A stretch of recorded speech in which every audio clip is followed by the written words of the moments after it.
जी हाँ दोस्तों, ऑस्ट्रेलिया के पूर्व दिग्गज लेग स्पिनर शेन वॉर्न के निधन के बाद हर कोई इसी बात को लेकर हैरान था कि कैसे रातों रात एक दिन के अंदर ही शेन वॉर्न की तबीयत बिगड़ी और अचानक उन्होंने दुनिया से अलविदा कह दिया। तो इस बात को लेकर अब डॉक्टर ने बहुत बड़ा खुलासा किया है। दरअसल दोस्तों, ऑस्ट्रेलिया मेंस क्रिकेट टीम के पूर्व डॉक्टर पीटर ब्रुकनर ने कहा कि वॉर्न को अपने जीवन के अंत में दिल की समस्या थी, जिसकी संभावना पहले से ही जताई जा रही थी। वॉर्न के परिवार ने भी खुलासा किया कि दिग्गज लेग स्पिनर निधन के कुछ हफ्ते पहले से ही दिल की समस्या और अस्थमा से जूझ रहे थे। वॉर्न ने 14 दिन की सिर्फ लिक्विड डाइट भी पूरी की थी।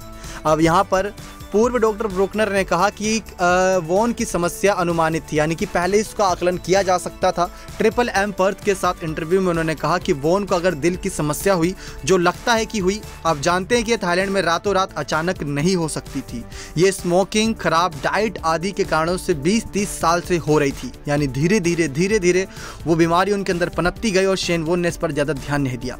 यह बयान वॉर्न के करीबी दोस्त और पूर्व टीम साथी इयान हीली के कुछ दिनों बाद आया, जिन्होंने ये भी बताया था कि वॉर्न के जल्दी गुजर जाने का डर था, क्योंकि जिस तरीके से शेन वॉर्न अपनी डाइट, अपनी स्मोकिंग को लेकर निराश रहते थे और वो मतलब कंटिन्यू स्मोकिंग करते थे, इतनी स्मोकिंग करते जिसको देखकर सामने वाला भी डर जाता था। और उनकी डाइट ही इतनी ख़राब थी, अपनी हेल्थ पर ज़्यादा ध्यान नहीं देते थे। भले एक क्रिकेटर थे, लेकिन संन्यास के बाद तो उन्होंने अपनी डाइट पर, अपनी हेल्थ पर ज़्यादा ध्यान ही नहीं दिया।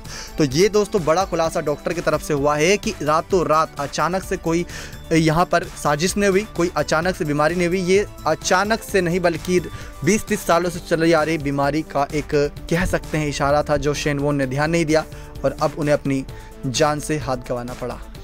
ये है कि अब शेन वॉर्न अब हम सब के बीच नहीं है, जिसको लेकर फैंस काफ़ी दुखी हैं। उनका अंतिम संस्कार मेलबर्न क्रिकेट ग्राउंड में होना है। Next 9 sports.